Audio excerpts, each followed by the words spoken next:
Thank you, everybody, for joining us today. I'm pleased to be here with Senator Brian Daly, representing the 1st Senate District in California.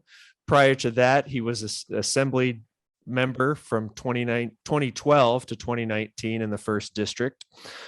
You were also on the Lassen County Board of Supervisors for 16 years. You're a small business owner and a farmer. He has a wife and 3 kids, and I'll just list the committees you serve on so everybody has reference. The Environmental Qualities Committee, you are Vice Chair of Energy and Utilities and Communications. You also serve on the Budget and Fiscal Review Committee, Banking and Finance Committee, Senate Transportation Committee, and Fairs, Allocation, and Classification Committee. So we are excited to have you here on the Energy Strong podcast and appreciate you taking the time. And I guess just to open it up to you, number one, how do we as an Energy Strong group and Energy Strong supporters support you with capital raising and financing? And what is the strategy to slay the dragon that is Gavin Newsom and bring some sanity back to our state? Well, Mike, thanks for having me on. I just wanted to first maybe share a little bit about a little more about my history. And so you should know that my family has been farming in California for 92 years. I'm the 3rd generation. My grandfather came during the Great Depression and actually was able to get a land grant. The government was giving out land for veterans. He put his name in a pickle jar. They drew his name out and he got an 80-acre homestead in Siskiyou County. And so we've been doing it a long time here. We're stewards of the land, and we love California. It's an awesome state. And I realized, about 25 years ago, I needed to be involved in my community to make sure it was shaped right. And then obviously I ended up at the state legislature, and I've been there a decade, 10 years. Mm-hmm. And in the last 10 years, we've seemed to be in like a state of crisis all the time. And, we don't have to be in a crisis, Mike. We have resources available in California. And we have infrastructure that, our forefathers, the people that came to California saw and actually, developed all these water systems. And, we discovered oil and gold and all those awesome things about California. But now we have a legislature and a governor that doesn't seem to have those same visions for California that we've all enjoyed in the past. And we become in this state of crisis. So what do I mean by that? That is, we have highest gas prices in the nation. We have the highest electricity rates in the nation. We have a water shortage. We're continually in a water shortage in California, and our forests are burning down. And so you think about that. And then on top of that, you have crime and education and all these other things that are happening in California, which quite frankly doesn't have to be this way. We don't have to be in a crisis all the time.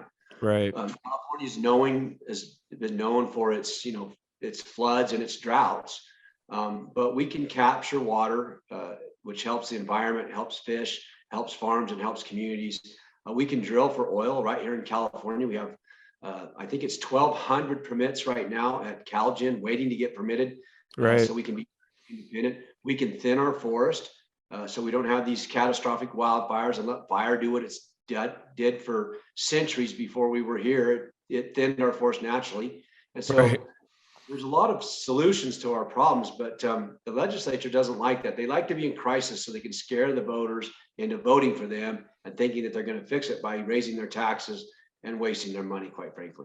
Right. Yeah, it seems that way. And I'm born and raised here too. I love your history of being here 92 years. My grandpa came out from Oklahoma in the Great Depression and worked his way from New Mexico out to San Diego with General Dynamic way back in the day. And that's what's driven me to get active too, is you see, my colleagues in Texas, for example, will say, oh, well, why don't you just get out of California? And my thought is, why should I have to leave my home where my ancestors have laid a fantastic foundation because these policies are just being rammed down our throats? And so what do you say to, because, quite frankly, moderate Democrats don't really appreciate the way California is being run either. So what do you say to even the moderate Democrats that say, well, it's just a foregone conclusion that Newsom's going to win, so we should just, give up and pack our bags and move to Oklahoma, move back,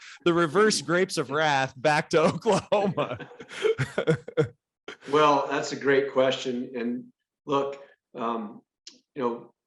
if you're on a fixed income or you're an hourly wage earner, it doesn't matter if you're a Republican, Democrat, Independent.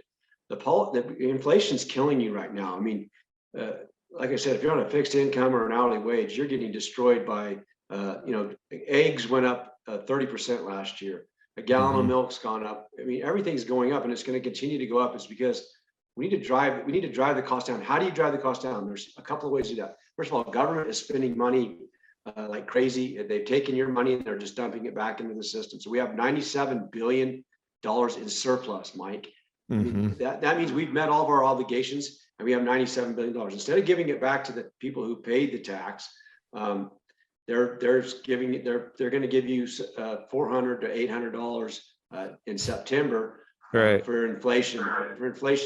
But the best thing would be to do is to drop down the fuel prices, the fuel tax in California. We could backfill that tax with the general fund dollars that we have, surplus monies, and that it's a twofold help for the Californians. There's 54 cents a gallon of gas that we pay a tax on, and that means that everything that's transported to you in diesel trucks would also drop the price, as well as when you put a gallon of gas in your car, you'd be 52 cents.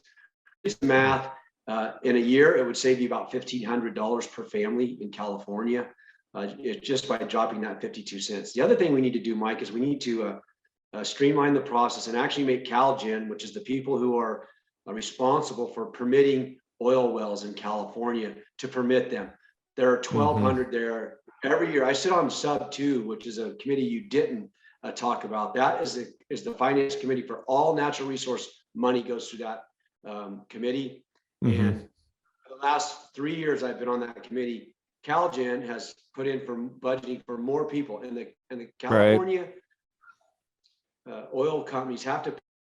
Well, think about Gavin Newsom talking about how we're saving the world by the environment when we're bringing tanker loads of oil in from Ecuador. 24% of our oil comes from Ecuador, and they're destroying the rainforest. The Aborigines over there, there was a story a couple of weeks ago about how there was an oil spill. Actually, the oil got into the Amazon River, and the locals there, the natives, are very upset with what's happening in there. And so why not produce oil in California, where we have the most stringent environmental laws? We can do it safer than anywhere in the world, quite frankly. And we could put our people to work, and those jobs would be California jobs. That creates a tax base locally here in California. And we could be energy independent, and that's what we need to do. So I want to talk about politics, if I can, for a second, Mike. And absolutely. Why it is so challenging for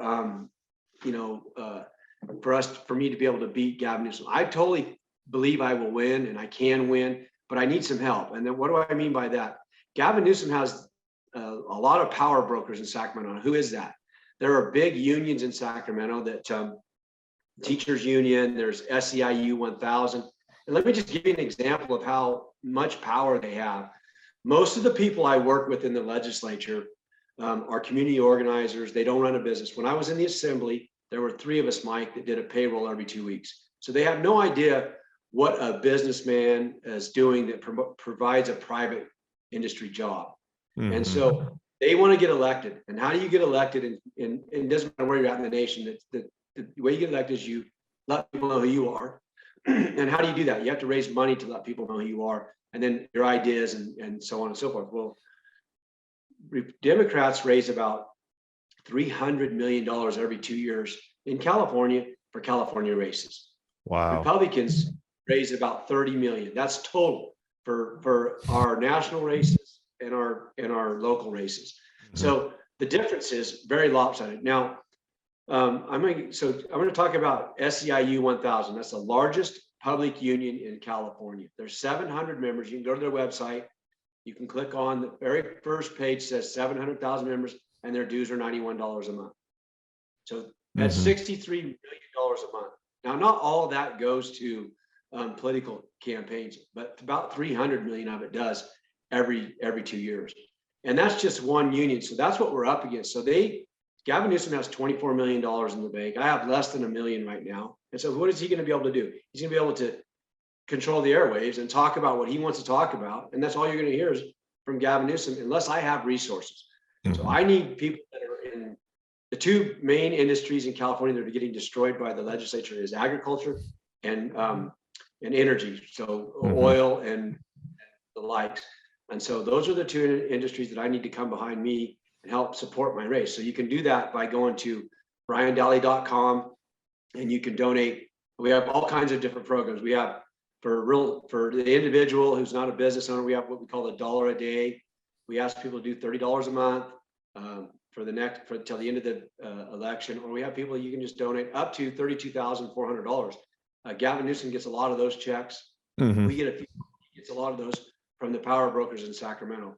And to be honest with you, those are the people I need to have come alongside and help me. And so you can go to briandalley.com and you can click on the donate page. You can see all kinds of information about me, what I've been doing for the last 25 years as an elected in California.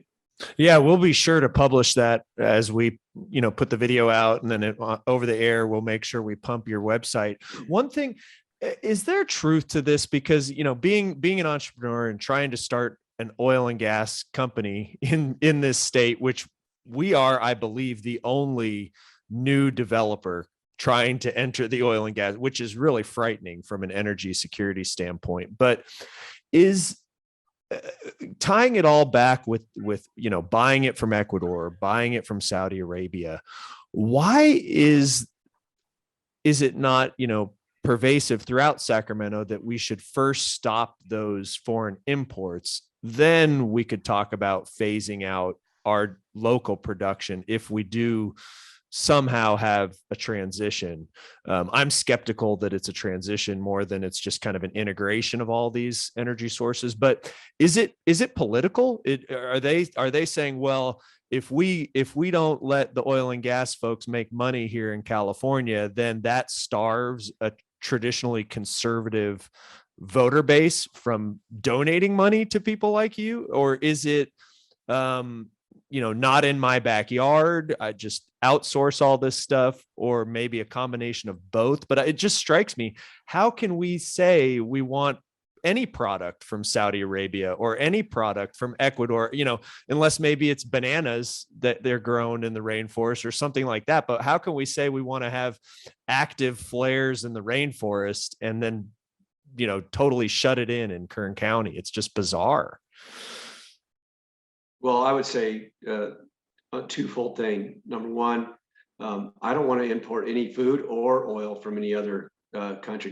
We produce the best quality, the most secure, safe products in the world right here in California.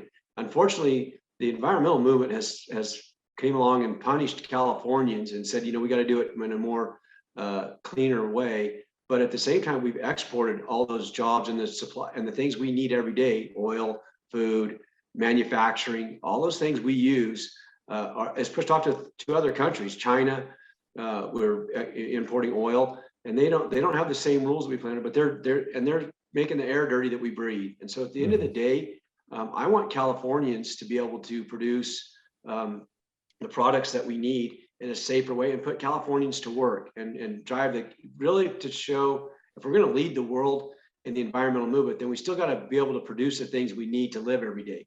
Mm-hmm. And that's the problem in California, is that somehow the narrative has been that, we're shutting down this plant, but we're saving the world. Well, we're not, because we're exporting those jobs to China, where they don't have any regulatory environment, and they're polluting the air that we breathe. So I think that's where, and then the other thing is that politically, companies have, I call it, what I really do, Mike, every day is I negotiate the death of our businesses. So What do I mean by that? Think about that. I mean, for 10 years, they go, oh, well, this regulation we'll phase it in. It's going to take, well, it's just it's a dying of 1,000 cuts. It's the same thing you're facing in the energy, trying to produce oil in California. Is like, you got to get all these permits. You got to do all these things. to finally get where you want to be. Well, you don't have to have those things in Ecuador. And so a lot of our companies have went to Ecuador and they're just shipping it in here, right? They're helping develop their natural resources with labor that's a lot less expensive, with the environmental things that aren't as stringent.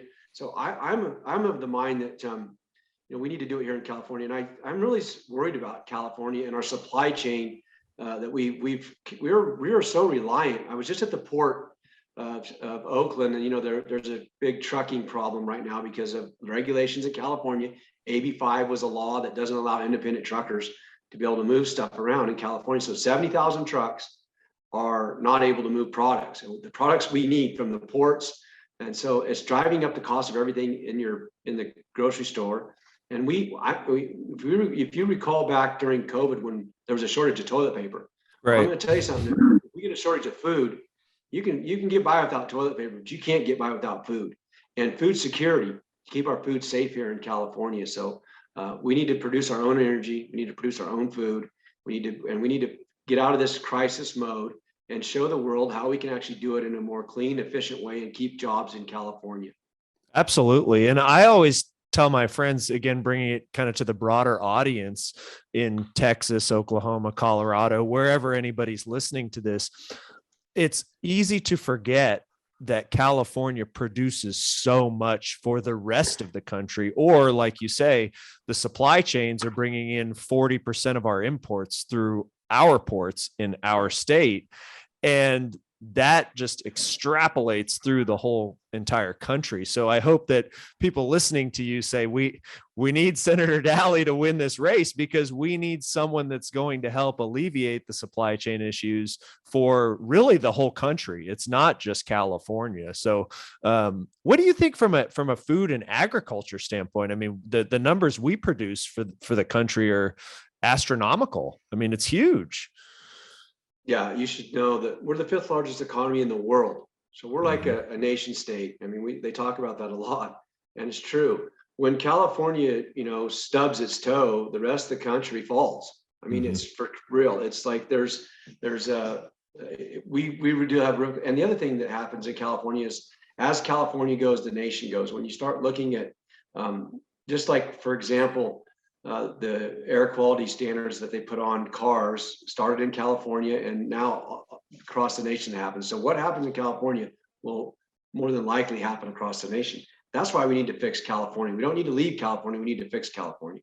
And I'm not going to leave, Mike. I have too much invested in California. And most of my neighbors and people that are in business don't want to leave California either. But there becomes a point where, can you survive California? That's where we're at. And we have an opportunity in this election to beat Gavin Newsom. His polling numbers are dropping, and Californians are waking up. The Hispanic community is leaving the Democrat Party, and and this is not about Democrat Republican. This is about just making California work. I've worked across the aisle. I've been in the minority my whole career. 26 years I've been elected in California. I've always been in the minority, and I get a lot of things done. But can you imagine having a governor who would appoint the resources secretary, who appoints the water board directors, who appoints the California Public Utilities Commission, appoints those. Think about putting people in there that want to solve problems and actually want to make California work again. All these agencies are EDD, unemployment. They lost $20 billion in fraud during COVID. 20 billion. That's more than most nations have for their whole budget. And we got taken, and businesses in California have to pay that money back.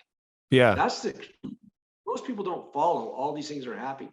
When the stock market does take a dip, and it will, we know it cycles, it goes up and down. When it does, California is going to be in a tough way, because most of our income comes in from capital gains from people making money off the stock market. When it doesn't happen, California is going to be in a tough way. We're going to need strong leadership, somebody that actually knows how to balance a budget for real. When I left Lassen County, our county was completely debt-free. I believe it still is today. It's one of the most inexpensive places to live in California. In fact, it is. There was a study done that says we're the best county to live in as far as your dollar goes further here. Yeah. So we need that kind of leadership in Sacramento. Gavin Newsom is out of touch. He's running for president. He wants to be the president of the United States. He's not really focused on California.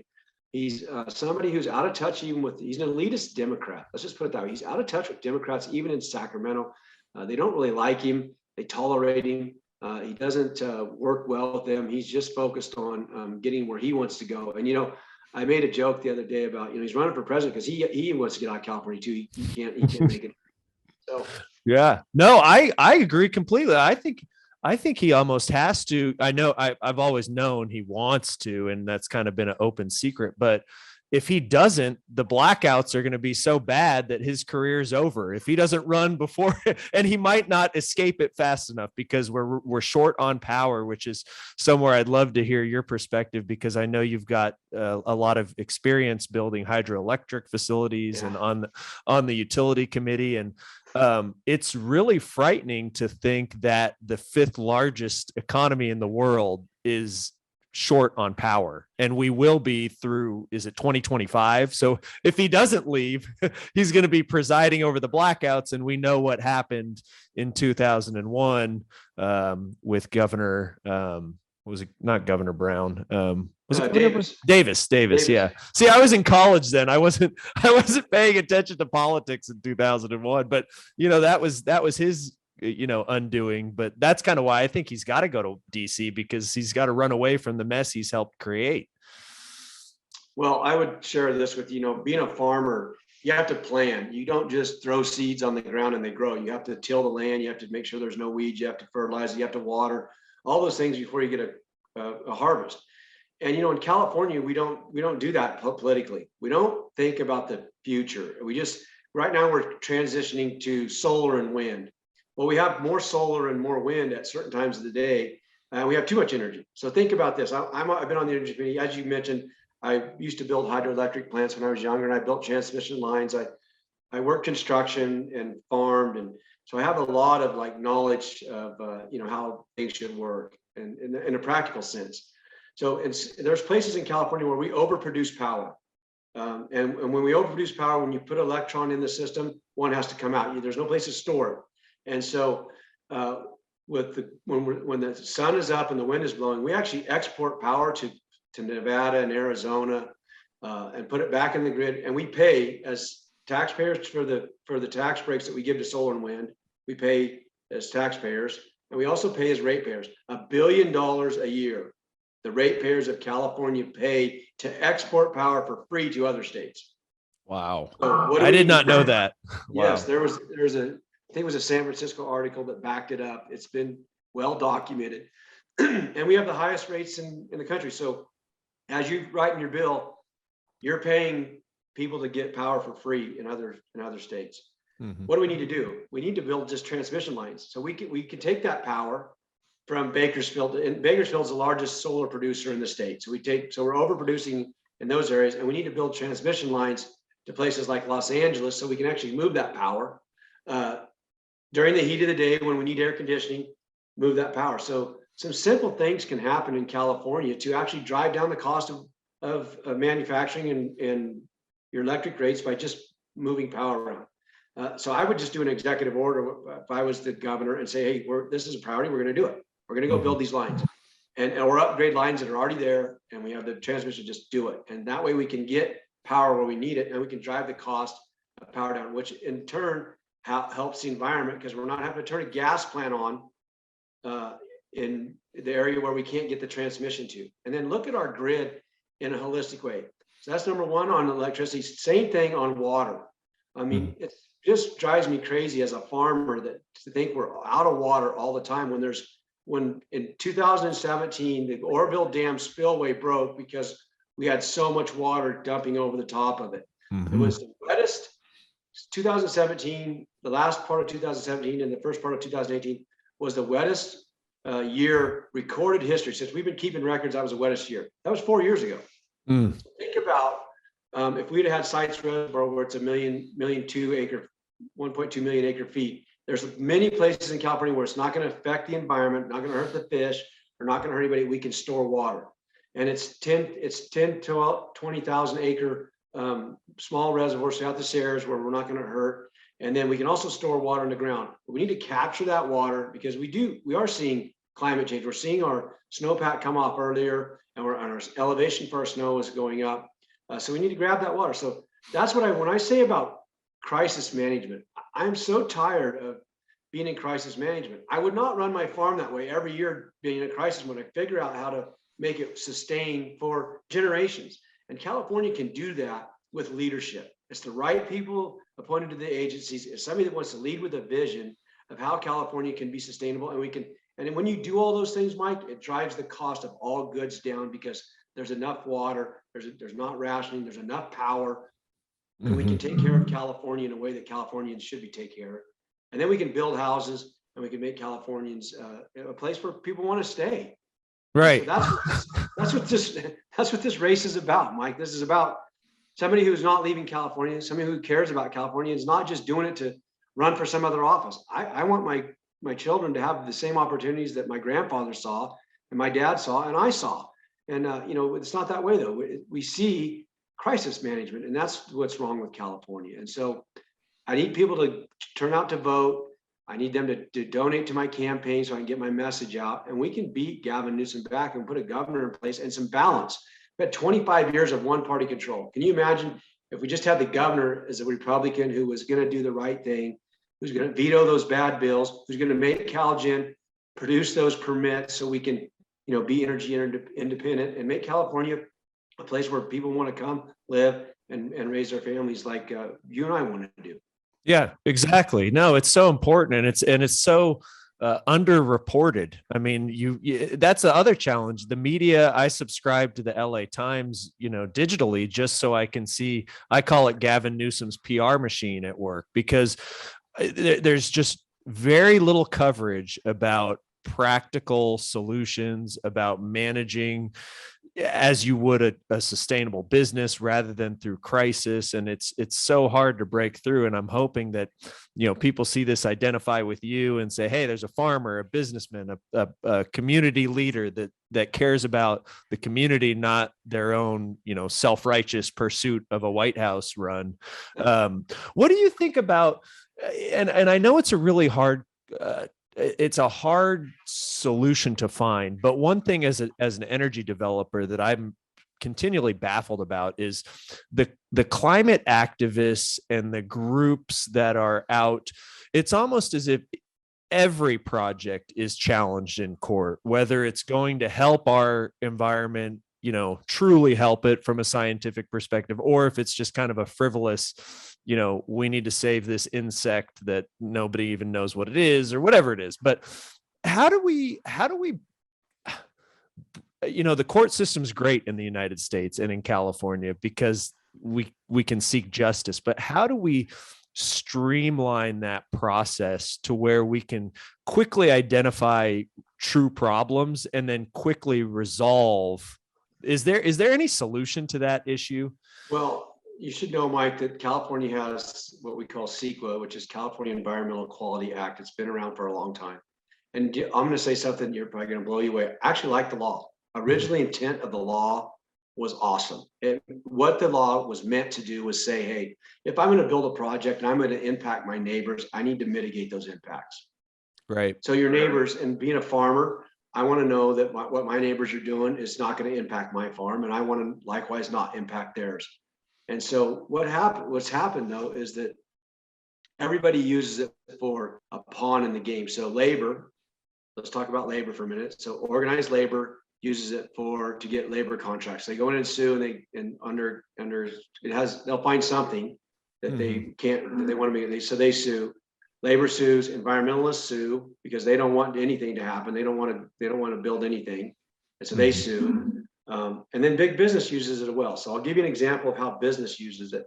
When I was on the board of supervisors here in Lassen County, there was a construction company that had a gravel pit. So, crushing rock for asphalt for your driveways and for highways, making cement.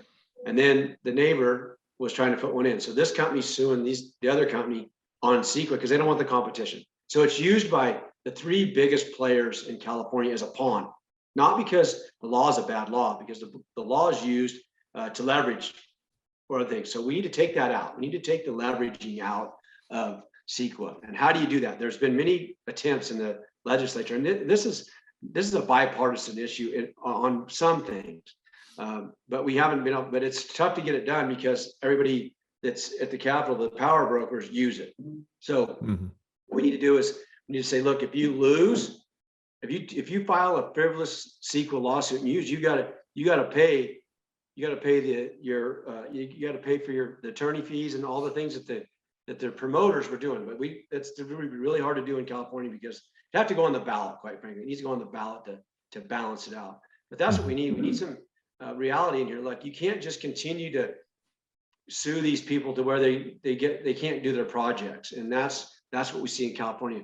So now we have done legislation to exempt basketball arenas in Los Angeles and in Sacramento. We did exemptions and we fast tracked them and we said, no, you can't sue.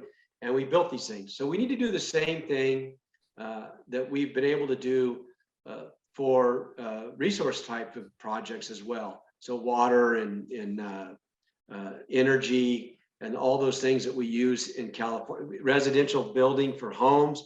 I mean, we need exemptions to build homes too. That's why we have such a shortage of homes, because developers are not going to take that risk of going through the whole process, spending, sometimes hundreds of millions of dollars for these projects, and then they don't get them and they're out that money. So right. That's wrong, even when they've mitigated all the impacts, except for people just suing them. And so that's what's wrong with California. It's why we can't get anything done here in California, is we have people who use the laws and also extract money from the developers. When somebody's trying to develop something, they can get paid off and then they settle and they move on. Well, that's what's wrong with it. We can't have that. We need some balance with our environmental laws. Yeah, no, I agree wholeheartedly. And CEQA is well-intentioned, and it's signed by Governor Ronald Reagan and AB, I'm thinking the Global Warming Solutions Act of 2006. AB 32. I've blanked on the number. There's so many numbers flying in my head. Schwarzenegger signed that. So we see Republicans signing the landmark environmental laws, but then they get distorted by, as you say, these big companies. Or it's amazing if you're a billionaire basketball team owner, how quickly your project gets approved, isn't it? Right. Or during the pandemic, I saw CEQA exemptions for medical marijuana growers in Los Angeles, and not only that, $100 million in stimulus for this industry that is competing with the black market, and it's a total disaster from an environmental standpoint. But we will totally ignore CEQA for something that is not vital, like energy and oil and gas. And meanwhile, there hasn't been a new well permit in Kern County since October of 2021, and we've got 1,200 permits backed up,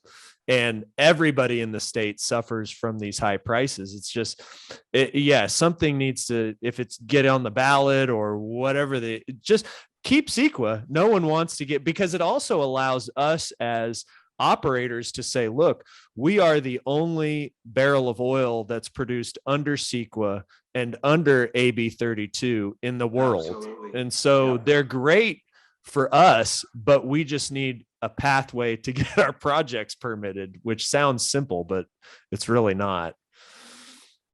Well, Mike, I put together my commitment to California. It's 10 top things that we talk about. We're talking about the environment. We talk about building houses. We talk about crime. We talk about all those things. And then we're just redoing our website. We'll have it up there. I submitted my commitment to California, I call it, and the things my priorities going forward as governor, what the things I'd work on. Obviously, crime, homelessness, all those things are in there, but also is in there is a common sense approach to our resources. Can you just imagine if we had an EPA director and a director of natural resources who wanted Californians to be able to push the agencies to do what they're supposed to do, permit those projects, not in a way that skirts our laws, but to just get it done. At the end of the day, we just need people to do their jobs. And that's one of the frustrating things as a legislator. I'm actually at our farm today. I'm going to go load a couple loads of hay. I'm helping my son for 2 days. I've taken off of the campaign to help my son during the harvest right now. And the beautiful thing about going out and being in business is you work all day and you get to see the fruits of your labor. In government, you can work all day and you don't see anything happen, and our agencies don't do what they need to do. That's what I want to be able to do as governors. I want to appoint people to these agencies. I want to veto bad bills, and I want to be able to make things happen in California. There has to be productivity at the end of the day. You can't just push it off. It needs to happen. And that's what we really need, is we need leadership in our agencies that are just bogged down with career bureaucrats. That's what we have, is that we have a bunch of career bureaucrats who don't produce. And we need Californians to be able to move stuff around and get things done. And the agencies are, quite frankly, who's holding them up. And that's one of my goals, is to get these career bureaucrats out of there. I'll appoint people who want to get things done, who know how to get things done, not only in government, but in the private industry as well. Yeah, I think it's great. And you know, the people at CalGEM and the people working in these agencies are good people, but I can tell working with them, they're just defeated. They know that if they move our permits forward, they're going to get slapped by, you know, Governor Newsom, and they fear that backlash. And right now I'm seeing a lot of the people that have been at these agencies for some time just retire. The senior people are just saying, I'm out of here. This is ridiculous. And we lose a lot of knowledge and expertise when that happens. And operators don't want that. And these agencies need to be protected for what they are. And we love having them, but we just want them to do their job, like you say. So thank you. Well, Mike, you know, as you know, that the industry, and we're talking about oil and gas here. I mean, there was wells that were abandoned in Kern County from, you know, the late 1800s and 1900s. It's crazy. It's like these are out there, and they took responsibility. They put the money up to actually go cap these wells and, you know, take care of them so that they're not emitting, you know, gases or whatever. And it's been one of my things on sub 2 that I bring up every year, because we get to talk to the agencies. They're the heads of the agencies are there, and I rail on them. I'm like, you know, the money's there, the industry has done what they're supposed to do, and you can't even get that done. Let's go out and take these legacy wells and cap them off and take care of them. And that's something that we need to get done, and we're not getting it done. And they're talking about the environment. Well, the money's there. Let's go do it. Let's find contractors to go plug these holes in the ground that are emitting gases and take care of those issues, because the villain out there is these big oil. I mean, you hear about big oil, and it's like big oil stepped up and did what they were supposed to do. Now the agencies need to do what they are supposed to do and at least take care of these legacy wells. I bring it up every year, and it's just frustrating. It's like you complain about, you know, somebody spilling a couple of gallons of oil somewhere when we got these wells emitting, and we're not taking care of it. At the same time, we're polluting the Amazon River because of oil we have to have in California, that we need to make our economy work. And, you know, the talk about moving to an all electric transportation system is just crazy. I mean, we're going to have power outages this summer, and our infrastructure for our antiquated power line system is messed up too. So we have to get our infrastructure on the electric side set up so we can do this. Look, I'm not opposed to people driving electric cars. I like them. I ride in them. They don't have quite the range I need to get from here to Sacramento. But if I was locally in Sacramento, why not? I mean, if my electricity rate's there. But we need to think about that. What I was talking about, it's like, we don't just throw seeds on the ground. We have to prep, we have to plan. And, you know, we're not going to meet this 2035 mandate to be all electric. It's not going to happen. I mean, there's no way it can happen. I mean, just like they talked about, we're going to shut down the Diablo Canyon nuclear power plant. No, you're not. It's 6% of California's electricity. If you shut it down today, we'd have blackouts. You're not going to shut it down because you haven't planned to replace that power, which Californians need. That's the kind of stuff I'm talking about, that we need leadership in. We need a long-term outlook for California to plan for the future, so that Chase, Reagan, and Roslyn, my kids, will have a future here. And that's what we haven't done. We've just been talking, we've set these goals, and then we've just moved forward without having a real clear plan and bringing the public along. I think that's what's going to, bring Gavin Newsom down and their bad policies, is the fact that, you know, you can't afford to live here because of the bad energy policies that we've had with electricity and with fuel. And, you know, our food's going up too because we don't have infrastructure for our food, and labor issues as well. So there's a lot happening in California that can be fixed. We don't have to be in crisis mode. We just need leadership that understands common sense approaches to everyday things we do in private business and just make it happen for our government to work better. Absolutely. That's so great and so key. And I'll be sure to, that's probably a good spot to kind of wrap up. I want to be respectful of your time, spending time with your son on the harvest. That's really neat. But just to remind all the Energy Strong folks listening to this, that it's important we defeat Gavin Newsom, because as we hear about Biden potentially issuing climate executive orders, they're going to look just like they do in California. They're going to put a moratorium on all flare permits in the Permian Basin.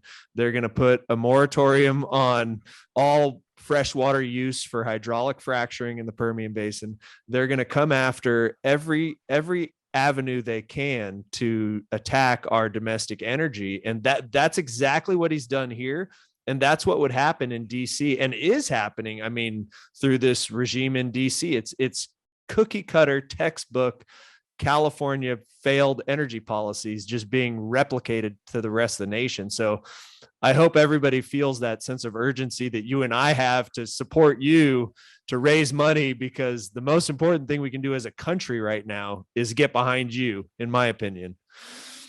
Well, I appreciate that. I want to just say one thing here in closing, Mike, that our forests were burning down a couple of years ago, and Gavin Newsom regulated lawnmowers, weed eaters, and combustible engines in California. You can't buy a generator or a small generator or a weed eater by 2024. That's 2 years from now. You won't be able to buy one in California. And he was talking about global warming. It's the same thing they've been talking about. The biggest emitter of carbon in the world is forest fire. It's not transportation.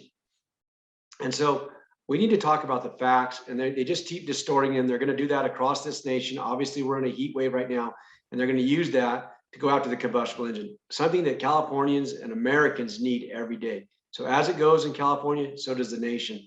I need people to come alongside me. Go to briandaly.com, donate, share, let people know that there is somebody that has some common sense, that understands what California needs and how it will impact the rest of the nation. Come alongside me. Look forward to being your next governor. And Mike, we'll get those permits done, and we'll make California a place that we can dream again about sharing for the futures of not only America, but for our children and our grandchildren. That's the thing I'm about. Is look, this is the most wonderful state. We have everything you can imagine. But we have the storms that come off the Pacific. We have the Sierras that catch the snow. We have fertile valleys.